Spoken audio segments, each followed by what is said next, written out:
Bueno, estoy hoy con el doctor César Vidal, historiador, escritor y comunicador español, autor de un sinnúmero de libros. Él mismo dice que ha perdido ya la cuenta del número de libros que ha publicado.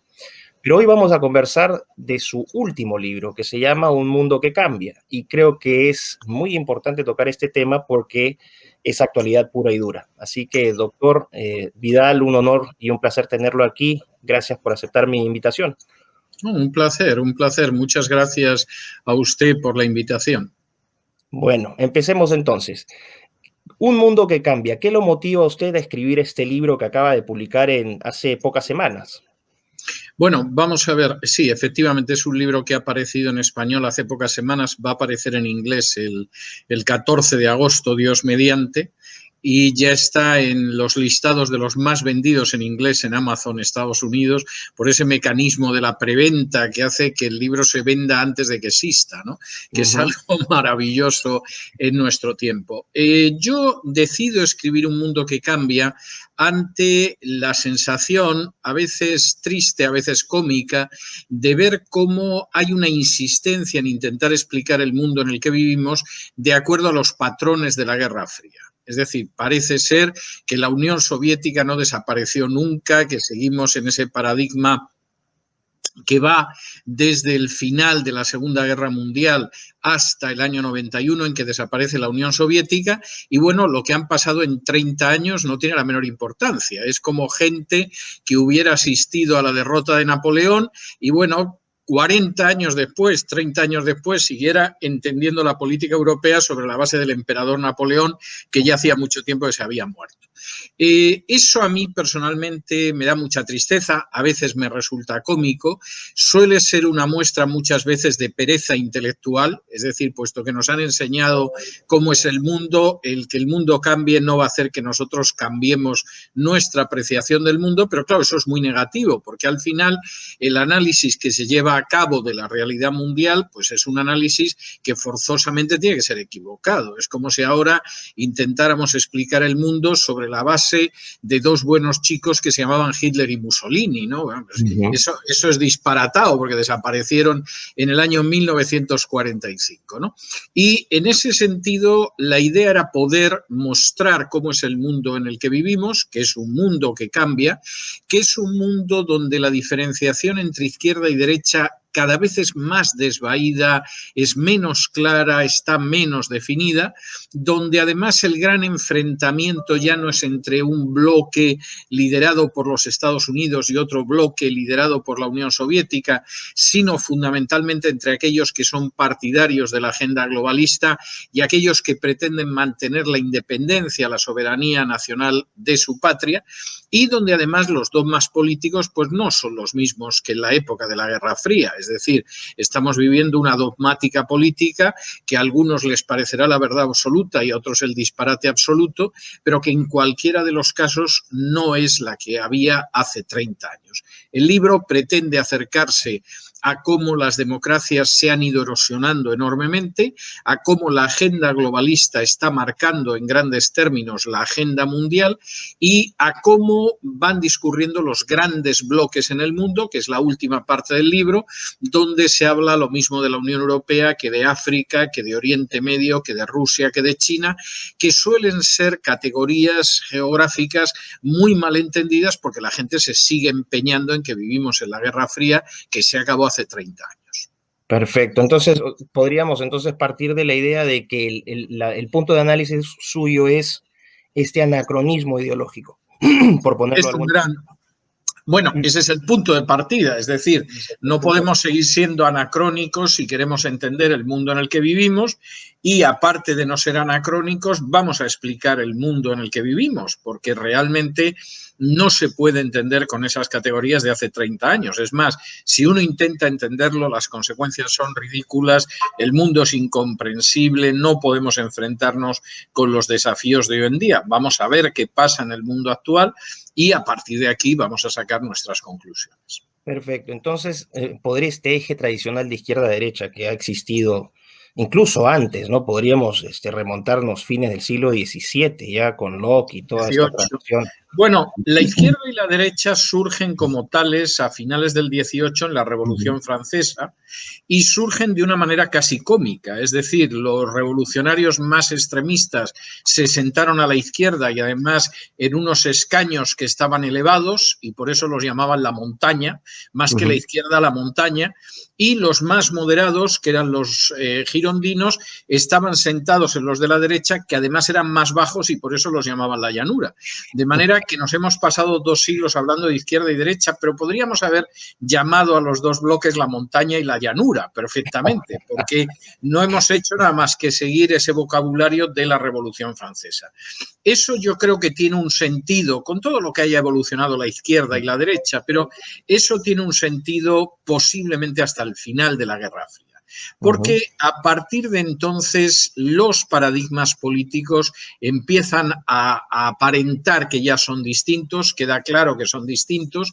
No se produjo eso que dijo Fukuyama, que a mí cuando lo dijo me pareció una majadería, pero yo creo que a estas alturas nadie puede negar que es una majadería, que era lo del fin de la historia. ujú, Es decir, había caído la Unión Soviética, la historia había llegado a su final y habían ganado los buenos, que fundamentalmente eran los partidarios de las democracias occidentales y del sistema de libre mercado, ¿no?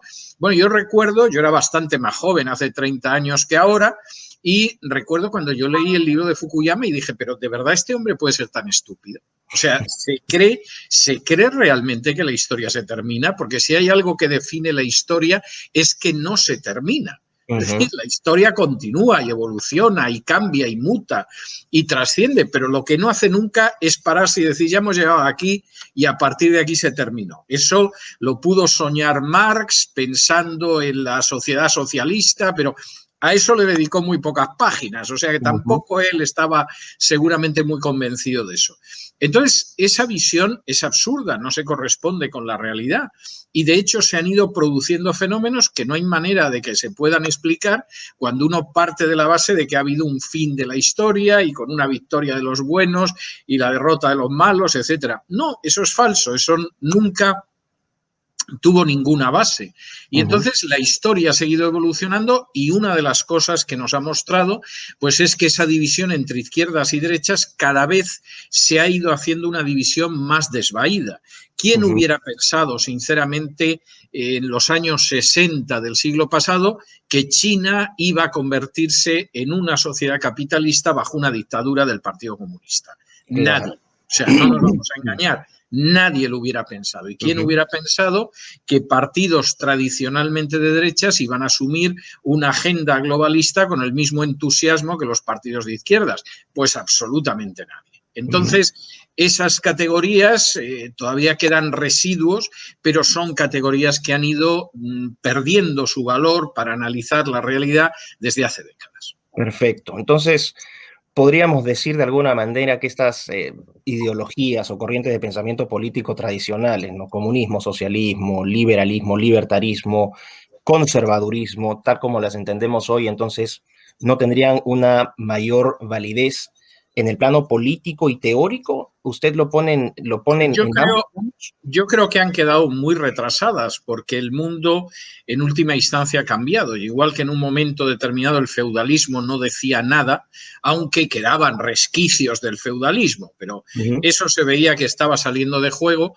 Lo mismo pasa con muchas de estas visiones. Yo, por ejemplo, cuando oigo a gente que dice que determinadas cuestiones son marxismo cultural, pues tengo que reírme a carcajadas, porque eso del ujú, marxismo cultural es simplemente una manera de satanizar al adversario político. Es decir, ujú, si Marx hubiera oído que esas posiciones se las atribuían a él, si le hubieran dicho que el feminismo, los lobbies gays, los calentólogos, etcétera, eran marxismo cultural, bueno, Marx los hubiera mirado absolutamente espantados y seguramente les hubiera tirado piedras, que era una cosa que Marx hacía ocasionalmente, por ejemplo, ujú. contra las farolas de Londres, ¿no?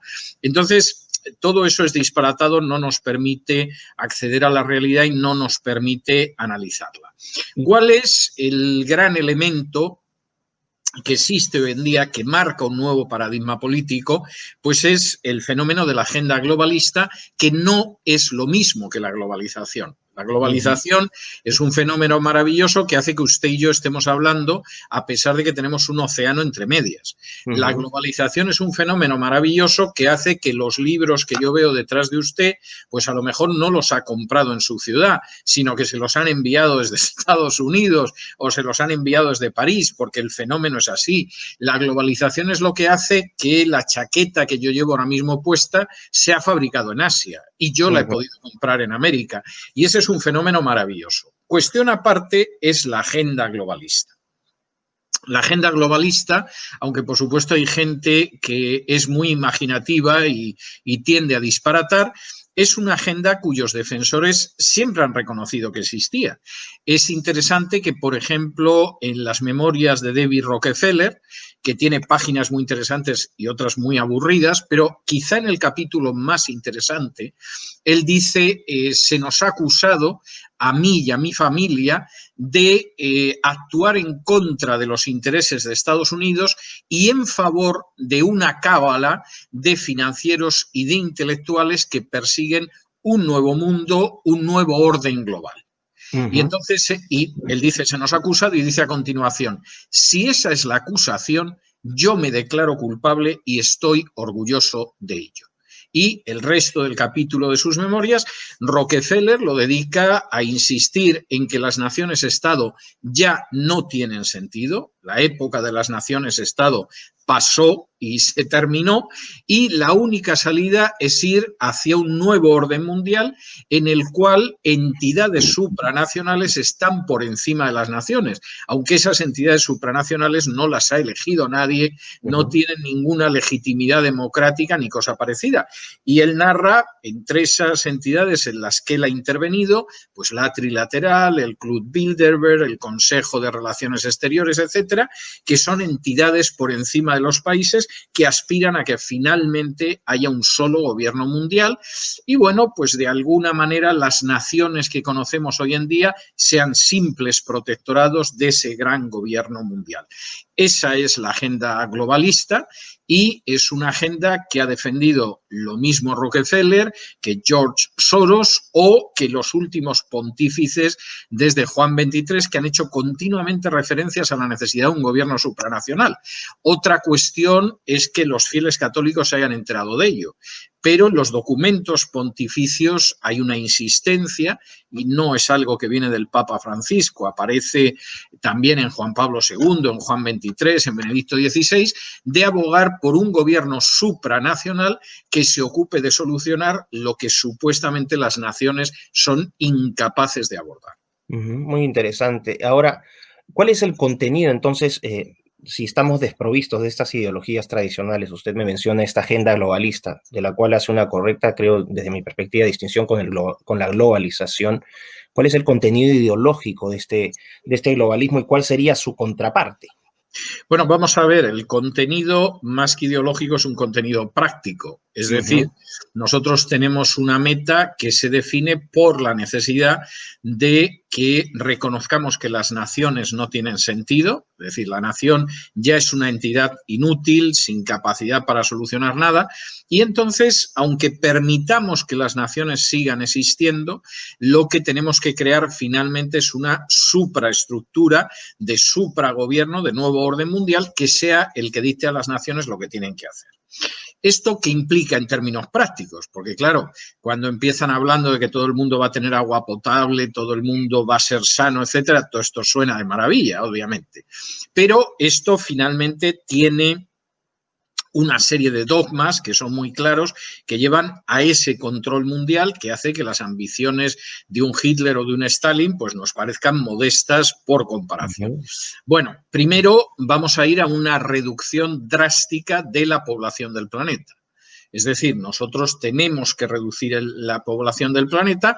Esto se ha repetido en multitud de ocasiones. El Club de Roma surge con un libro que se llama Los límites del crecimiento, donde ya te dice que efectivamente aquí no se puede crecer más, hay que reducir drásticamente la población y eso lo vamos a hacer siguiendo una serie de pasos. Lo vamos a hacer, por ejemplo, mediante la legalización universal del aborto. Esto puede que alguien piense que no influirá tanto, pero desde los años 80 hasta acá, el número de vidas que han desaparecido en los abortorios supera los 1.400 millones. Estamos hablando de la población de toda la República Popular China. Y eso Claro. siendo ilegal en la mayoría del mundo. Es decir, era legal pues en algunos países de Europa Occidental, en algunos países de Europa Oriental, en Estados Unidos y se acabó. El resto del mundo no tenía esa legislación y nos hemos llevado por delante 1.400 millones de vidas. Cuando esto sea universal, incluya África, Hispanoamérica, etcétera, podemos reducir con más rapidez la población mundial. En parte por el aborto, en parte por las nuevas leyes de eutanasia que se están implementando. La última ley que, aprovechando el coronavirus, ha impulsado el gobierno español de eutanasia, no solo va a permitir acabar con las vidas que están en una fase terminal o con enfermedades incurables, sino que incluye todo tipo de minusvalía física o psíquica. Es decir, yo como miope podría ser candidato a la ley de eutanasia, y incluye también las enfermedades crónicas. Una persona que tenga una diabetes, una artrosis, etcétera, podría ser candidato a la eutanasia. La tercera forma de reducción es impulsar sobre todo formas de pareja que son estériles, como es por ejemplo el matrimonio homosexual. Claro. Uno puede pensar lo que quiera sobre la homosexualidad, pero es indudable que si la especie humana fuera al 100% homosexual, nos extinguiríamos. Eso no tiene discusión alguna. Entonces, nuestra primera meta, por supuesto, es reducir la población porque creemos que efectivamente hay miles de millones de personas que sobran en este planeta y vamos a ir vaciando el planeta. La segunda meta, que es enormemente importante, es la meta del control de la economía. Es decir, nosotros no queremos economías independientes, economías soberanas, economías nacionales. Queremos controlar la economía. Y uno de los instrumentos para el control de la economía, aparte de las regulaciones internacionales, etcétera, es lo que yo denomino la calentología. Es decir, vamos a llegar a una situación en la que finalmente decidimos quién se desarrolla o no. Y entonces, de pronto, Perú o Argentina o Colombia considera que necesita desarrollar ciertas industrias y va a haber una autoridad supranacional que le va a decir, pues ni lo sueñe usted, porque eso calienta mucho el planeta y el planeta no se puede calentar más de lo que se está calentando, de modo que le vamos a reducir a la miseria. Pero, hombre, se lo vendemos como que mantenemos el planeta verde y más fresquito, ¿no? Por supuesto, le vamos a ocultar que conocemos al menos 3 periodos de la historia universal en que el planeta estuvo más caliente que ahora. Uno fue en plena Edad Media, otro fue en el siglo I antes de Cristo, en la época de Julio César, otro fue en el siglo XIII antes de Cristo, en la época de la Guerra de Troya. Y obviamente en ninguno de esos 3 periodos el calentamiento, que era superior al actual, pudo proceder de la acción humana, de las fábricas, de los automóviles o cosa parecida. A menos que descubramos que en la Guerra de Troya, en vez de con carros de caballos, pues iban con carros de combate que funcionaban con gasolina. Pero yo veo esto difícil desde un punto de vista histórico y arqueológico. Junto con lo que es esa disminución de la población y ese control de la economía en todo el mundo, nosotros vamos a decidir qué se explota, quién se desarrolla, quién se mantiene en la miseria, etcétera, etcétera. Vamos a intentar acabar también con lo que son las identidades religiosas, perdón, las identidades nacionales, las identidades culturales. Y eso lo vamos a hacer mediante movimientos migratorios masivos. Esto es algo que ya estaba contemplado en los años 20, en el periodo entre la Primera y la Segunda Guerra Mundial, que no se pudo llevar a cabo en Europa fundamentalmente porque estalló una Segunda Guerra Mundial, pero que ya en los años 50 en Europa empieza a trabajarse con esa idea. Es decir, aquí vamos a ir suprimiendo fronteras de tal manera que la población europea deje de ser europea y sea una población euroafricana, por llamarlo de alguna manera, o euroafricano oriental, ¿no? Y, por supuesto, ese es un fenómeno que vamos a llevar a cabo en otros lugares, donde al final el que llega puede que quiera ganarse la vida, pero realmente no va a acabar asimilándose a esa cultura, vamos a destruir la idea de la cultura y de la identidad de carácter nacional.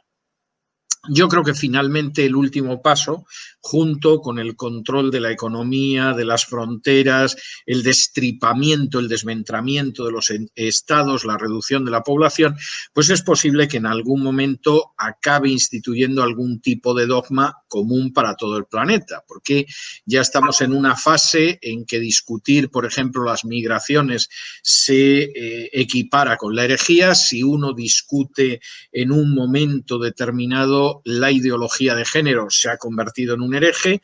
Si a uno no se le ocurre abrazar las tesis del calentamiento global, pues verdaderamente también ha incurrido en la herejía, y en ese sentido vamos haciendo que el mundo avance en la dirección que queremos, donde es cierto, los países puede que conserven su nombre, puede que conserven las elecciones, puede que tengan partidos políticos, pero al final las grandes decisiones se van a tomar desde fuera y nos va a dar igual exactamente quién gobierne. Van a tener una cierta autonomía interna, pues por ejemplo, para cambiar las leyes de tráfico, cosas de ese tipo. Pero en términos de lo que es la gran política educativa, de familia, económica, etcétera, eso lo vamos a decidir desde fuera. Perfecto. O sea, es una situación entonces bastante compleja, ¿no? Lo que se está viniendo entonces es literalmente la destrucción del mundo que conocemos. Pero aquí hay un punto donde usted habla de la estandarización a nivel global, o sea, va a haber una estandarización completa. Vamos hacia algo parecido, sí. Hacia algo parecido. ¿Qué sucede, por ejemplo, con un bloque como China? China siempre ha sido el reino en medio, siempre ha mirado hacia Sí. adentro, históricamente ha mirado hacia adentro. Ahora con Xi Jinping empieza a mirar hacia afuera. Pero los chinos nunca han sido muy amigos de las mezclas. De hecho, la inmensa mayoría, el 95% es población Han, y no tienen ningún interés en integrarse, vamos a decir,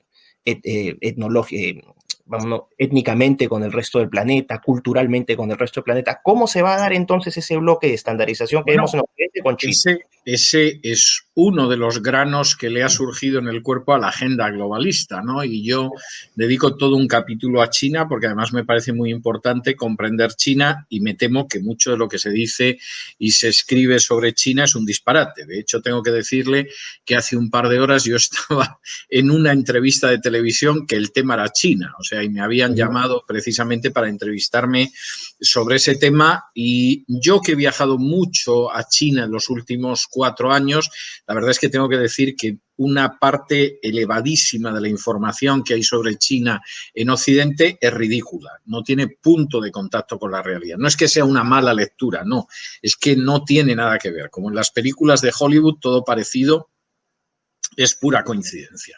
La agenda globalista tiene un gran problema, que es aquellos gobiernos que son patriotas, que yo denomino patriotas, que son gobiernos que pueden ir desde dictaduras a democracias, pasando por lo que serían gobiernos autoritarios, pero que no están dispuestos a que su política se la marquen desde fuera. Claro, cuando ese gobierno es un gobierno como el de Hungría, que es un país de 8 millones de habitantes, pues hombre, procuran hacerle a Hungría la vida imposible lo más que se pueda. Y claro, con un país de 8 millones de habitantes eso es relativamente fácil. Satanizas al presidente húngaro Orbán, satanizas sus políticas, estás continuamente presionándolos, etcétera, y a fin de cuentas hablas de un país pequeñito que no tiene una especial influencia en el plano internacional. Pero ¿qué haces con China? Entonces hay Claro. alguna entrevista muy interesante de Soros diciendo que hay que meter a China sí o sí en la agenda globalista, porque si no, los planes no salen bien. Y cualquiera que siga un poco lo que ha sido la trayectoria de Soros en los últimos años, bueno, sabe que por un lado ha insistido en que China tiene que entrar, aunque sea a empujones, en la agenda globalista, y también en que China es el gran enemigo de la agenda globalista, porque no están dispuestos a que les marque su política ninguna autoridad extranjera, sea nacional o sea supranacional. Y además, en una situación en la que además China está ganando en determinadas áreas a Estados Unidos por una lucha hegemónica, y esto es algo tremendamente importante. Es decir, estos tira y afloja que estamos viviendo de China y Estados Unidos, que algunos pretenden verlo a la luz de la Guerra Fría, bueno, es un problema mucho más profundo y mucho más serio de lo que podría parecer. Aquí no estamos solo discutiendo determinadas áreas de mercado o determinada influencia internacional. Aquí estamos discutiendo quién va a tener la hegemonía en este planeta. Y China, tecnológicamente en estos momentos, está adelantando a Estados Unidos. Huawei, que Estados Unidos ha ido a por Huawei, e intentaré explicar por qué, porque me parece que esto es muy interesante y no se suele referir en los medios de comunicación. Bueno, Huawei, me comentan distintos especialistas que está 5 años al menos por delante de la tecnología de Estados Unidos. Claro, esta tecnología no es una tecnología de lavadoras. Es decir, No. si aquí lo que se estuviera discutiendo es el mercado de la venta de lavadoras o de lavavajillas o de televisores y de pronto una marca china se coloca por delante, no es agradable, pero bueno, digamos que es algo que se puede digerir, se puede asimilar. No, aquí lo que estamos verdaderamente discutiendo es quién va a tener la hegemonía de la inteligencia mundial. Y Estados Unidos, desde hace décadas, tiene una hegemonía indiscutible que no se basa en sus aliados, ni en la NATO, ni en la SEATO, ni cosa parecida, sino que se basa en un club de inteligencia que tiene el nombre de los Five Eyes o los 5 ojos, que son Nueva Zelanda, Australia, Canadá, el Reino Unido y Estados Unidos. Eso hace que ese grupo de inteligencia de los 5 ojos, por ejemplo, pueda espiar a los aliados de Estados Unidos y pueda grabar a Angela Merkel, que es canciller de la aliada alemana, pueda espiar a los británicos, a los italianos, a los españoles, a los franceses, etcétera, y todo eso dentro de un mundo anglosajón. Es decir, no es casualidad que los aliados son Canadá, Reino Unido, Australia, Nueva Zelanda y Estados Unidos. Estamos hablando de una hegemonía anglosajona. Eso que no tenía rival ni lejanamente, que daba una superioridad a Estados Unidos y a estos aliados verdaderamente colosal, la tecnología china lo ha puesto en cuestión. Y la tecnología china en estos momentos, pues no solamente es que ha superado a Estados Unidos en ese área, en otras no, pero en esa sí, sino que además puede conseguir que los aliados de Estados Unidos entren dentro de su terreno tecnológico. Y eso significa que China, en un momento determinado, te va a servir un sistema tecnológico mejor a ti Italia, a ti Argentina, a ti Noruega, a ti Alemania, pero de paso su trabajo de inteligencia sobre ti ahora va a ser superior al de Estados Unidos. Y eso, en términos de hegemonía mundial, hace que esa primera posición que ahora tiene Estados Unidos se vea muy comprometida. Claro, ese es uno de los grandes problemas.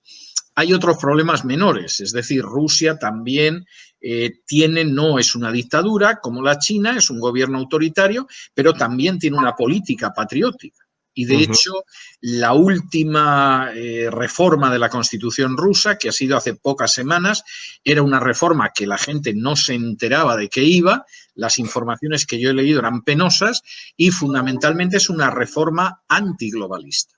Es decir, lo que ahí está pretendiendo Rusia, todas y cada una de las reformas, es que efectivamente no pueda, bajo ningún concepto, verse sometida Rusia a la agenda globalista. Claro. Por eso, por ejemplo, no hay tratado internacional que esté por encima de la Constitución. Por eso la ideología de género queda proscrita y el matrimonio solo entre un hombre y una mujer. Por eso la gente que forma parte del legislativo, del ejecutivo ruso, no puede ser gente que no sea de nacionalidad rusa y que lleve al menos 15 años viviendo en Rusia, etcétera. Es decir, ahí Rusia ha protagonizado un cambio constitucional precisamente para frenar a la agenda globalista. Pero a día de hoy no cabe duda de que Rusia es una potencia de segundo orden si la comparamos con China. Claro, muy interesante lo que está diciendo. Este tema que usted ha tocado de tecnología es precisamente el tema que yo estoy trabajando, que es esta pugna por la supremacía tecnológica, específicamente la inteligencia artificial, que es la gran herramienta que va a determinar varias cosas y que creo que está en juego también en esta pandemia. Eh, lo que usted mencionaba sobre Rusia también de alguna manera se ha replicado, aunque no en tal escala, en Hungría, que también ha hecho algunas reformas Sí. para posicionar el concepto de familia, el concepto de matrimonio de manera explícita y clara, no sujeta a interpretaciones. Eh, entonces tenemos esta reafirmación, de alguna manera, del patriotismo, ¿no? ¿Cómo podría hacer usted esta distinción para que la gente que nos está viendo, cuál sería para usted la diferencia entre patriotismo y nacionalismo?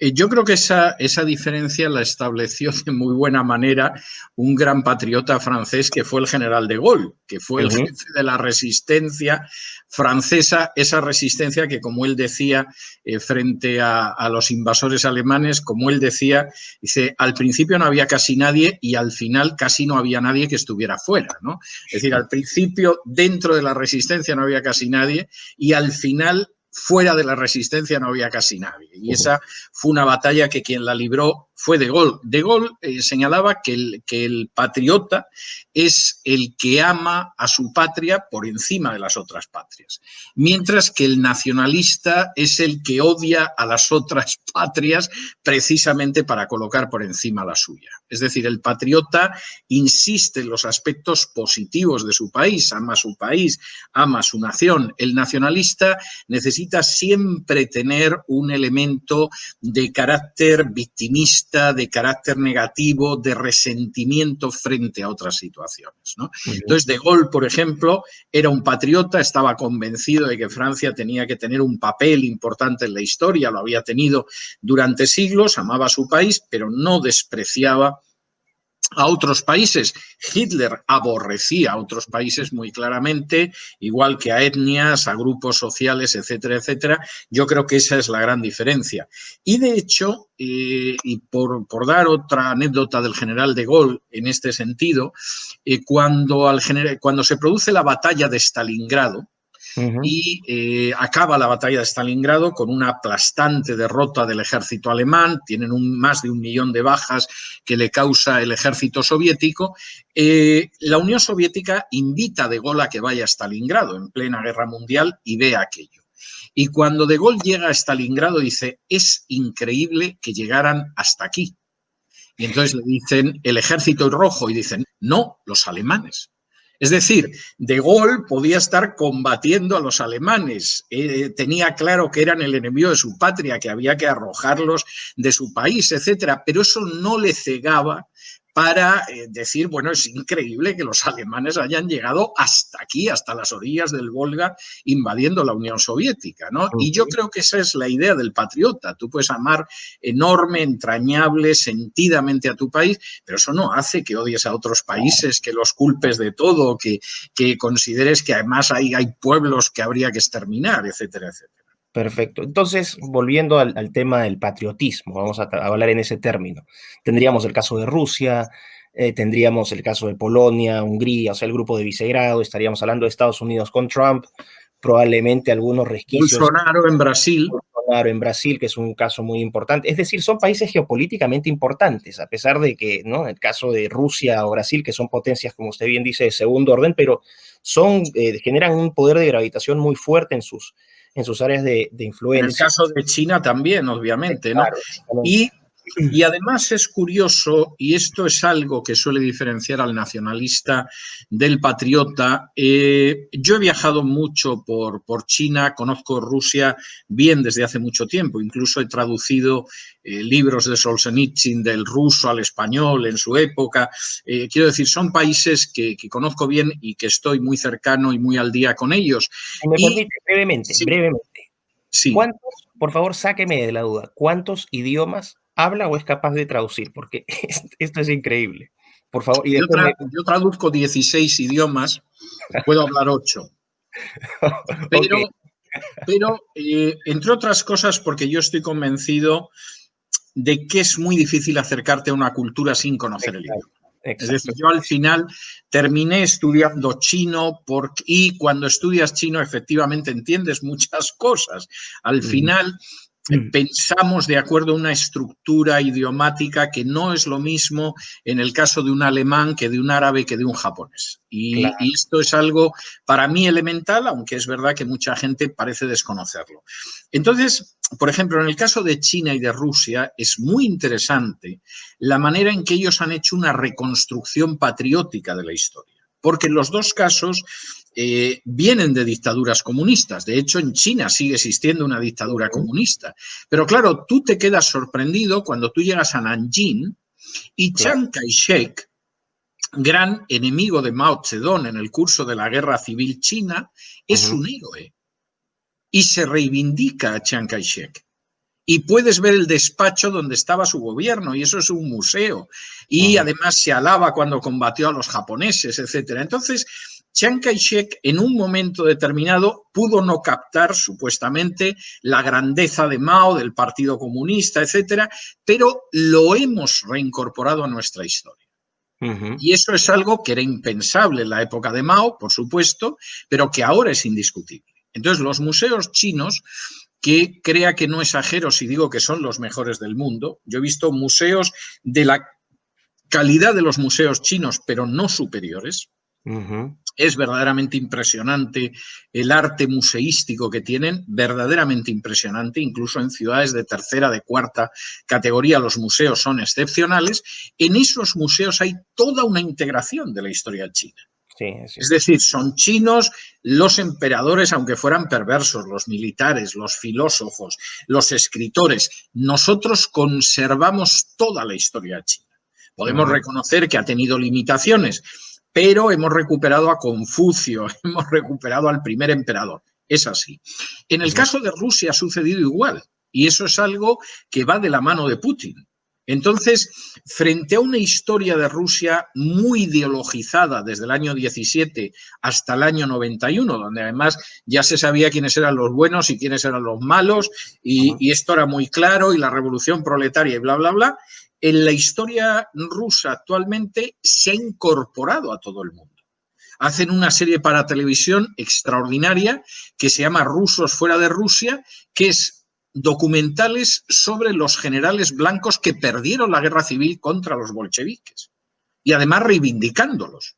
Es decir, diciendo Wrangel no solo era un gran general, Wrangel no solo era un gran patriota, es que muy buena parte de su ejército acabó en Bulgaria y construyó el sistema educativo búlgaro, incluido el universitario.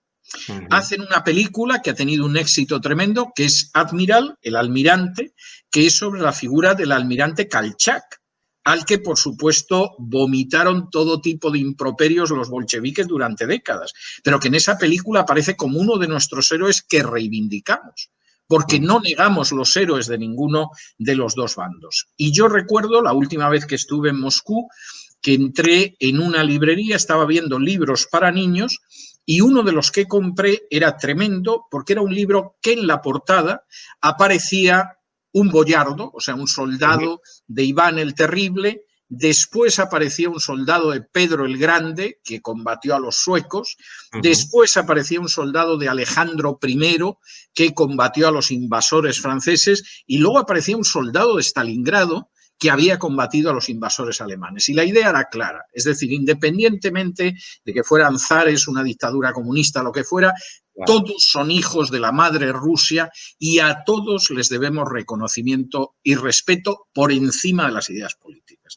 Y ahí hay una visión patriótica que es imposible de conciliar con un mensaje de una cultura para todos, la supuesta multiculturalidad, etcétera, etcétera, que al final se queda en nada.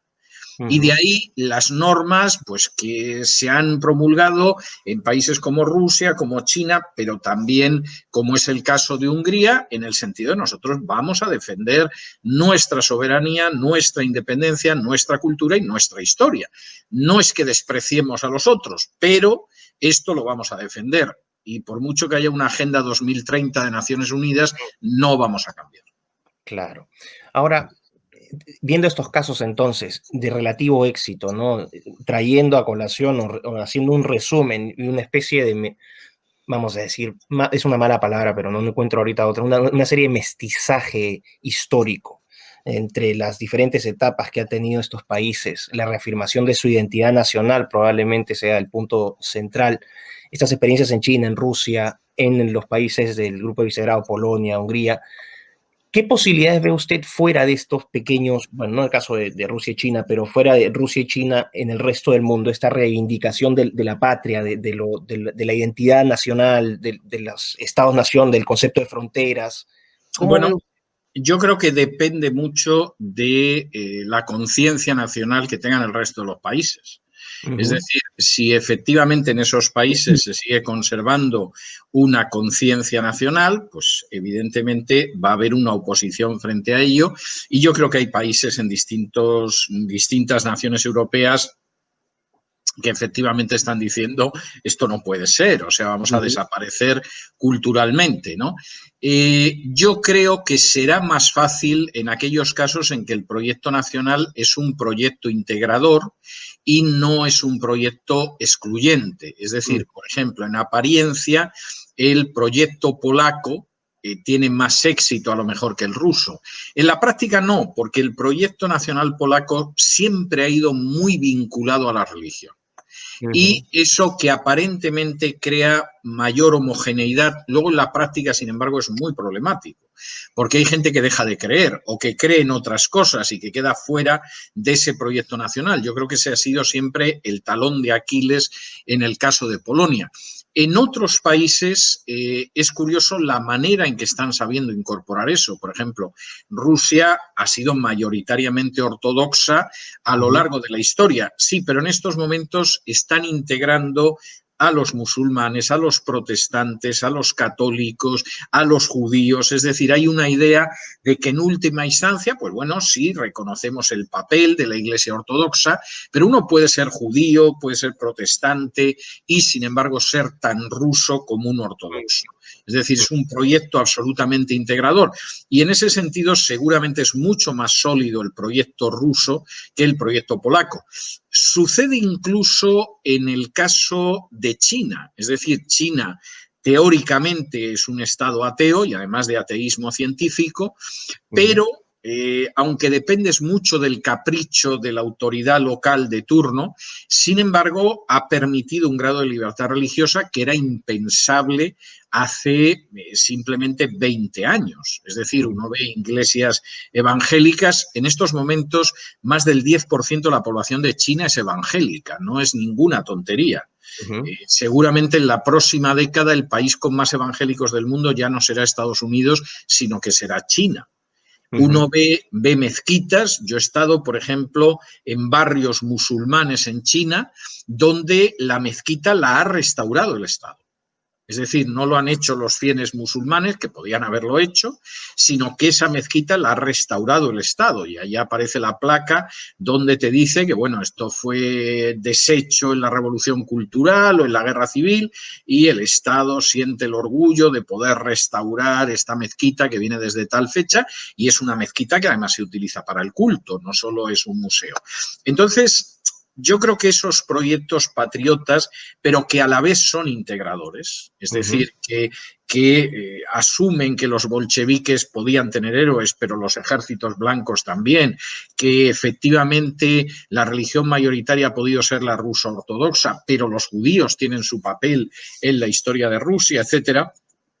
Yo creo que esos proyectos tienen mucho más futuro que otros que tienen una visión en la cual parece ser que hay un uniformismo y no hay manera, salvo que estés metido en esas dos o tres categorías, de ser considerado un ciudadano de pleno derecho en ese país. Ujú. Perfecto. Ahora, en el caso de España e Hispanoamérica, poniéndolo en esos términos, ¿cuál es la realidad de manera contrastada con con los países que usted me ha Bueno, mencionado? bueno, Que- vamos a ver, es una realidad muy preocupante porque tanto España como Hispanoamérica van avanzando a pasos agigantados hacia convertirse en meros protectorados. Sí. Y esto es muy triste, pero es verdad. ¿A qué se debe eso? Bueno, se debe a un conjunto de razones. Una de las razones es que las democracias nunca han estado consolidadas ni en Hispanoamérica y no digamos ya el caso de España. Entonces, sí es verdad que ha habido periodos históricos democráticos, pero incluso esos periodos no han sido periodos de democracias arraigadas, etcétera. Estoy pensando caso, por ejemplo, Uruguay, que en algún momento provocaba la admiración del mundo, se decía que era la Suiza de Hispanoamérica. Bueno, pues acabó con un golpe militar y una dictadura militar terrible en los años 70 del siglo pasado. Por citar un caso bastante claro. Y esa situación, además, en Hispanoamérica viene acrecentada porque dentro del reparto, dentro de la agenda globalista, Hispanoamérica no tiene que pasar de ser un conjunto de protectorados al servicio de la agenda globalista. Y esa tarea se facilita mucho, primero, por la pequeñísima calidad, ínfima calidad de las democracias hispanoamericanas, donde hay democracia, porque hay algunos países donde evidentemente lo que hay es un fenómeno dictatorial, y también por la enorme deuda de esos países. Es decir, el libro de los Proverbios en la Biblia dice muy acertadamente que el deudor, aquel que ha pedido un préstamo, se convierte en el esclavo del acreedor, del que le ha concedido el préstamo. Bueno, esto puede sonar muy, muy apocalíptico y muy rimbombante, pero es la pura verdad y en el caso de las naciones es peor. Entonces, cuando tú eres, por ejemplo, Argentina, por citar un caso concreto, y de pronto entre la corrupción, el gasto disparado, etcétera, de pronto tienes que renovar tu deuda, tus créditos internacionales, porque si no quiebras y llegas a una bancarrota y de pronto te dicen, pues mire, doña Cristina, usted no lo tenía en su programa, nunca le ha importado, pero aparte de las condiciones económicas, nos tiene que legalizar el matrimonio homosexual. Pues doña Cristina se convierte en una entusiasta del matrimonio homosexual que le ha importado verdaderamente un pito hasta entonces, pero que en ese momento compra esa situación. Y dices, bueno, pero porque está en la izquierda. Sí, pero luego llega la derecha o el centro derecha de Macri, que tampoco tiene en su programa ni por aproximación el aborto, que llega a una situación económica muy difícil de deuda y le dicen, bueno, vamos a ver, vamos a negociar la renovación de la deuda, pero usted nos va a impulsar la legalización del aborto porque en Argentina también queremos reducir la población. Y Macri, que supuestamente es conservador, de derechas o de centro derecha, impulsa el aborto que ni estaba en su programa, ni es lo que piensa la mayoría de sus votantes, ni cosa parecida, y lo hace por razones económicas. Y en estos momentos, por ejemplo, por seguir con el ejemplo de Argentina, yo creo que la libertad, la capacidad de maniobra del presidente argentino es cero. Empieza a reunirse con Soros nada más llegar al poder, el país lo tiene absolutamente quebrado, cada 2 por 3 hay alguna reunión con Soros, va viendo lo que hace. Bueno, pues si mañana le dijeran, mire, si para renovarse la deuda todos los viernes los argentinos se tienen que vestir de verde, pues el actual presidente, aunque le parezca ridículo, acabará impulsando una ley para que todos los viernes todos los argentinos vayan de verde por la calle porque no puede mantener a su país quebrado. Y eso, lamentablemente, es extensible a otras naciones de Hispanoamérica y ahora con la pandemia del coronavirus mucho más, porque las economías fueran algo mejor o algo peor, han recibido una coz de unas dimensiones verdaderamente aterradoras.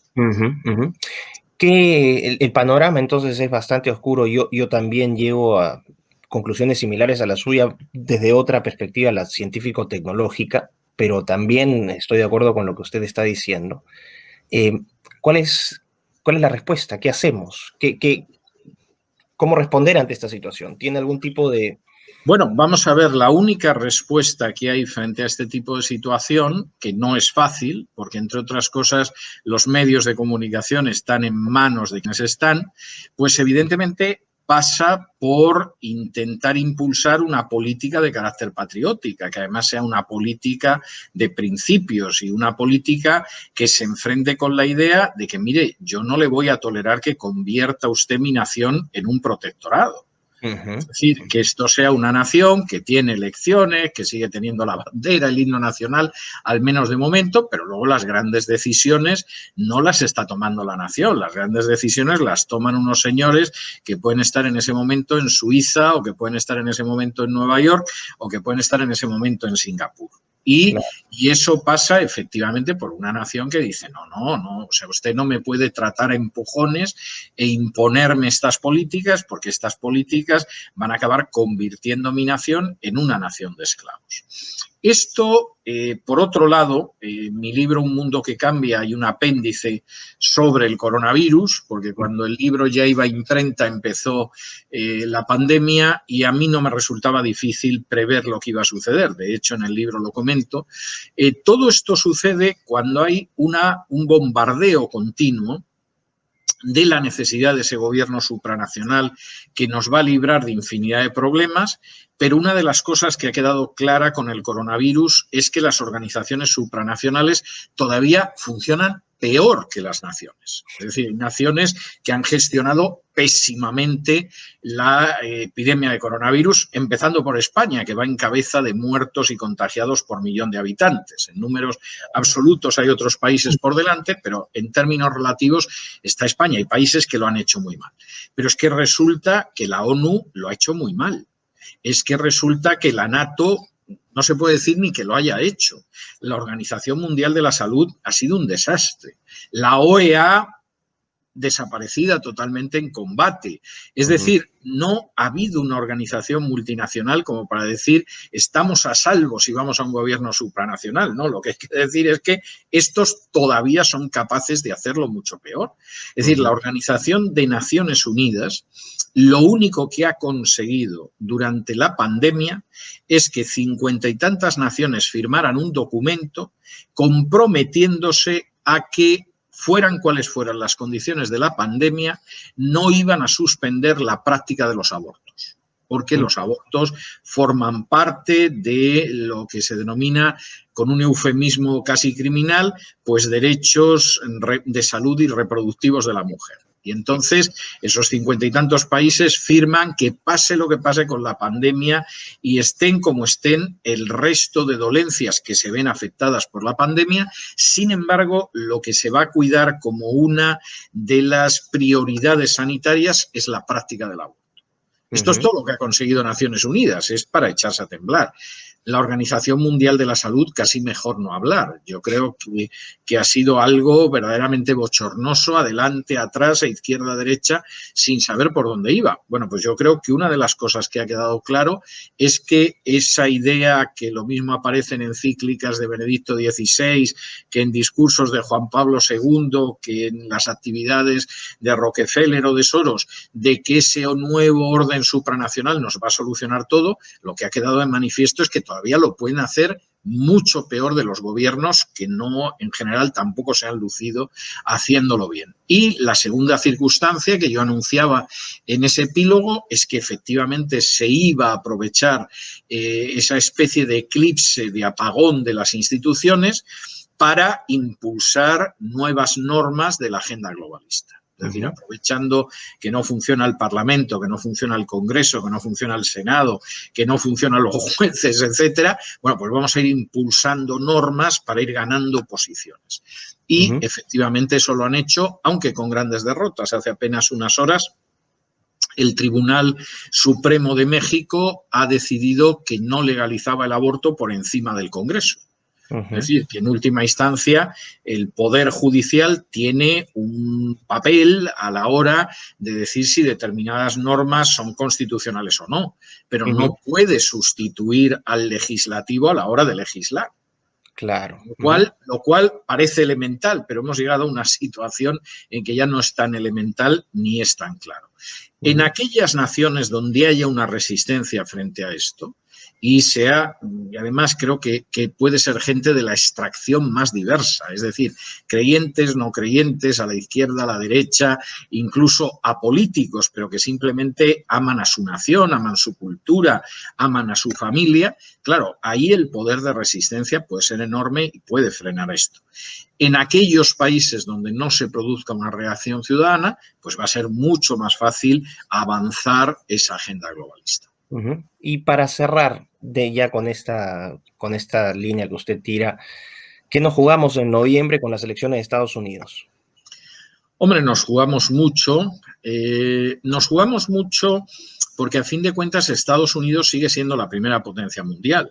Es Ujú. decir, si estuviéramos hablando de las elecciones argentinas, pues se lo juegan los argentinos y a lo mejor les pilla algo pues a los uruguayos que están al lado y eso, pero ahí se acaba la historia, ¿no? Pero claro, Estados Unidos es un país con una enorme relevancia.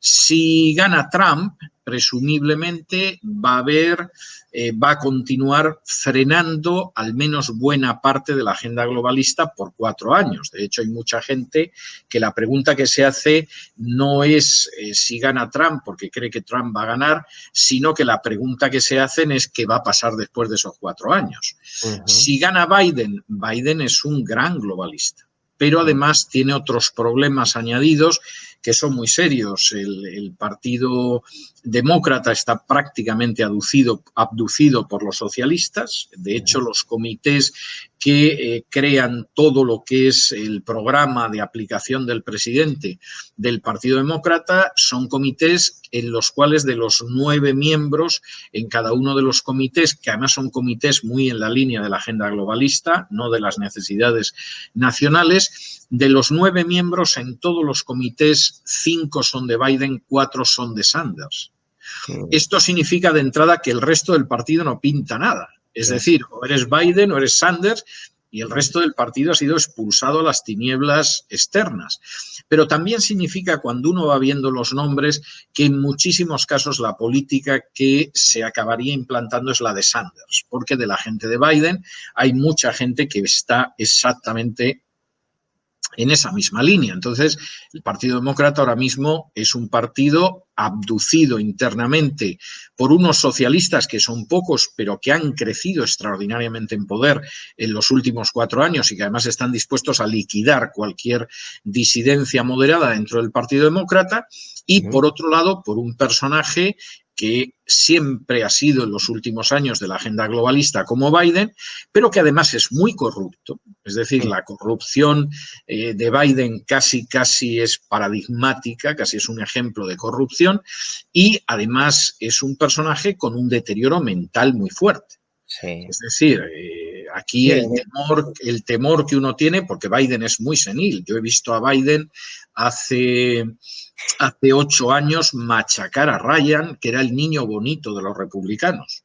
Y en el debate que hubo entre los dos candidatos a la vicepresidencia es que verdaderamente Biden trituró a Ryan. O sea, Ryan a los 2 minutos es como el boxeador de segunda categoría que se enfrenta con un Muhammad Ali y vamos, en un par de asaltos ya no tiene nada más que seguir golpeándolo hasta que se caiga. Y yo vi a Biden machacar a Ryan y dialécticamente ha sido siempre, independientemente de lo que defendiera, pero dialécticamente siempre ha sido muy bueno. El Biden actual se queda en blanco, se le olvidan las cosas, confunde las cosas, o sea, da la sensación de estar muy senil realmente. Claro, la idea de un presidente senil que va a tener una mano que meza la cuna del presidente o que en un momento determinado se va a tener que retirar y vamos a ver quién sería el vicepresidente o la vicepresidenta que lo sustituiría, pues hombre, verdaderamente tentador no es. Y para los que recordamos lo que fueron, por ejemplo, las presiones sobre muchos países, sobre todo de Hispanoamérica y de África, por parte de Hillary Clinton cuando era secretaria de Estado, para que se pusieran de rodillas ante la agenda globalista, pues hombre, pensar que vamos a tener una repetición de eso con Biden no es especialmente atractivo. Muchísimas gracias, doctor Vidal.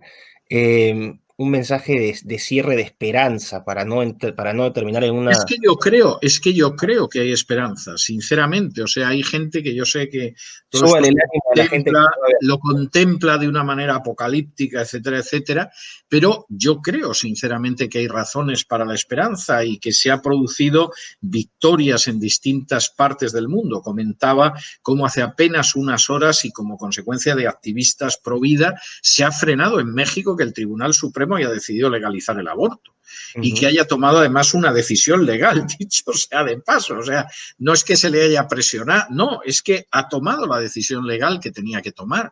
Y hay victorias de este tipo que se están obteniendo de una manera muy clara. Cuestión aparte es que luego la gente no tenga ni idea de lo que pasa en el Perú, en el Paraguay, en Chile, en México, etcétera, y se desconozca incluso entre otros países de Hispanoamérica. Pero hay victorias ciudadanas que están indicando que nunca antes en la historia de Hispanoamérica el peso de los ciudadanos conscientes fue tan grande. Es decir, Exacto. hemos tenido revoluciones, hemos tenido algaradas, golpes, etcétera, pero el peso de ciudadanos conscientes que desde la calle, de una manera que no es violenta, está impidiendo este avance contra la independencia nacional, esto no tiene precedentes en la historia de Hispanoamérica.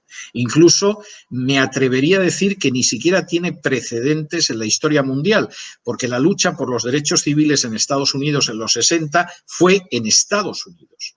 Aquí estamos hablando de todo un subcontinente y creo que hay razones para la esperanza.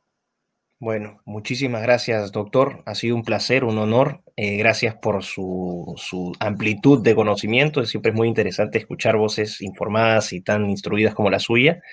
Y le agradezco nuevamente la gentileza que ha tenido de participar en mi conversatorio. Así que muchísimas gracias. Ha sido un placer. A mí se me ha pasado la hora volando, lo he pasado muy bien. O sea que no voy a tener ningún inconveniente en que nos volvamos a encontrar en otro momento porque ha sido muy grato. Muchísimas gracias. Y bueno, gracias a la gente que nos ha visto también. Hasta luego. Hasta la próxima.